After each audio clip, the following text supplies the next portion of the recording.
is yours. Good afternoon.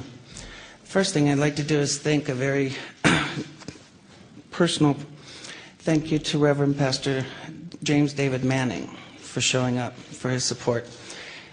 Thank you so much for being here. It means a great deal. Good afternoon. My name is Larry Sinclair.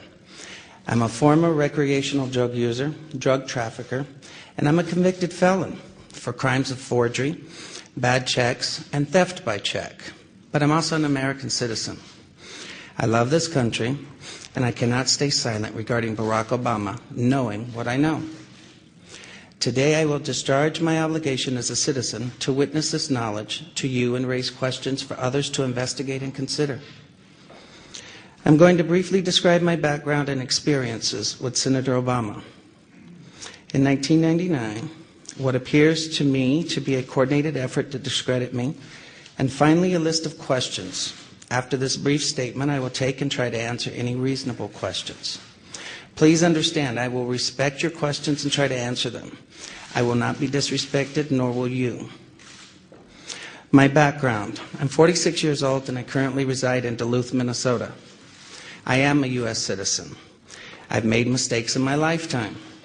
I have been convicted and served prison sentences for writing bad checks, forging checks, using stolen credit card numbers in Arizona, Florida, and Colorado.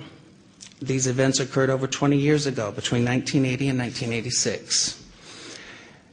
After going public on the internet with these claims against Senator Obama earlier this year, I became aware of a warrant out of Florida dated from 1986, which I have resolved, and it has now been dismissed.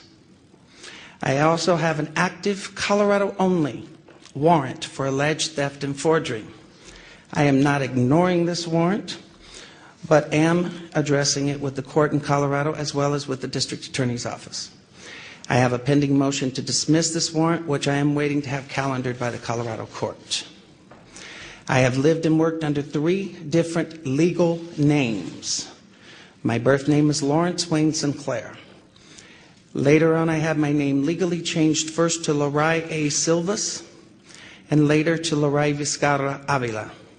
Both name changes were conducted legally in the Pinal County Superior Court, Florence, Arizona. I legally returned to my birth name in the Fremont County District Court, Canyon City, Colorado in the year of 1997. In regards to the Obama incident, I flew out of Colorado Springs, Colorado to Chicago on November 2nd, 1999, arriving in O'Hare early in the morning of November 3rd. I went to the Chicago area to attend the graduation of my godson, my best friend's son, from basic training from the Great Lakes Navy Training Facility. I made reservations at the Comfort Inn and Suites in Gurnee, Illinois, based solely on the location to the training center. On November 5th, 1999, I hired the services of 5-Star Limousine. Excuse me. I had hired them both for November 5th and November 6th of 1999.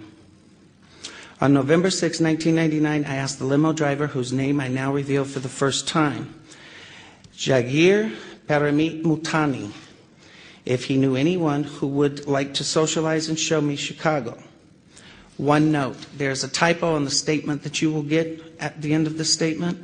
We will put an updated and corrected version on a website that you will also be given access to, as far as the name is concerned. Mr. Mutani understood that I was looking for someone who knew Chicago and would enjoy socializing. Mr. Mutani said he knew someone who was a friend of his. On November 6, 1999, after picking me up at the hotel in Gurnee, and this is significant, Mr. Mutani used his cell phone to make a call. That call was made to then Illinois State Senator Barack Obama to set up an introduction between myself and Senator Obama. Upon arriving at the bar and exiting the limo, Senator Obama was standing next to Mr. Mutani, and I was introduced to Senator Obama by name. Later that evening in a bar which I believe was called Alibis, and I state believe because I have failed so far to get Citigroup to provide the credit card receipts that has the actual name. I mentioned I could use a line or two to wake up. Senator Obama asked me if I was referring to Coke, and I stated I was. After stating I was, Obama stated he could purchase cocaine for me and then made a telephone call. This too is significant from his cell phone to a presently unknown individual during which Senator Obama arranged the cocaine purchase. Senator Obama and I then departed the bar in my limousine and proceeded to an unknown location where Senator Obama exited the limousine with $250, which was provided to him by me. Returned a short while later with an 8-ball of cocaine, which he gave to me. I did ingest a couple of lines of cocaine, and shortly thereafter, Senator Obama produced a glass cylinder pipe and packet of crack cocaine from his pocket. Obama then smoked the crack cocaine. I performed fellatio on Senator Obama in the limousine during the time Senator Obama was smoking crack cocaine, after which I had the driver take me to my hotel, the Comfort Suites, Gurnee, Illinois.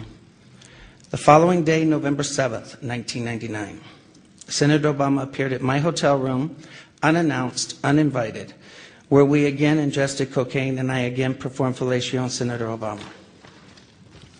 Significantly, both the driver's telephone call to Senator Obama and his call to the drug dealer should appear on the driver's and Senator Obama's cell phone billing statements. In the fall of 2007, September 2007, I contacted the presidential campaign of Barack Obama to request solely that Senator Obama publicly correct his stated drug use record to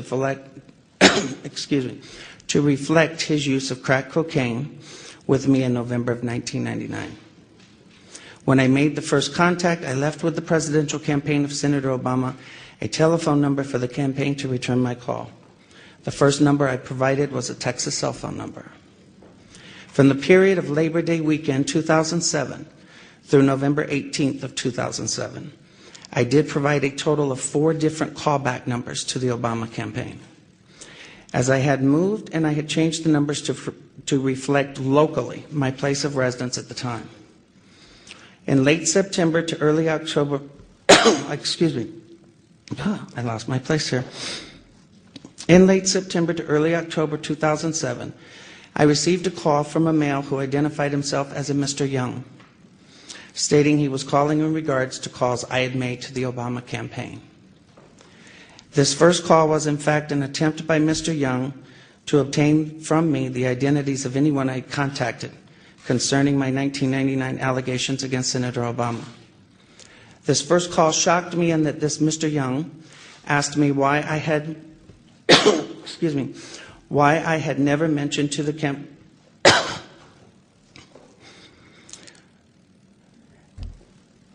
shocked me as I had never, hold on, so I'm lost here. Thanks, because this is getting, I can't even see it. The first call was in fact an attempt by Mr. Young to obtain from me the identities of anyone I had contacted concerning my 1999 allegations against Senator Obama. The first call shocked me in that this Mr. Young asked me why I had not asked Senator Obama to disclose the sexual encounters I had with Mr. Obama in 1999. I was shocked as I had never mentioned to the campaign or anyone working for the campaign any sexual encounters, as my call was prompted by drug allegations only. The call ended with Mr. Young stating I would hear from someone in a few days.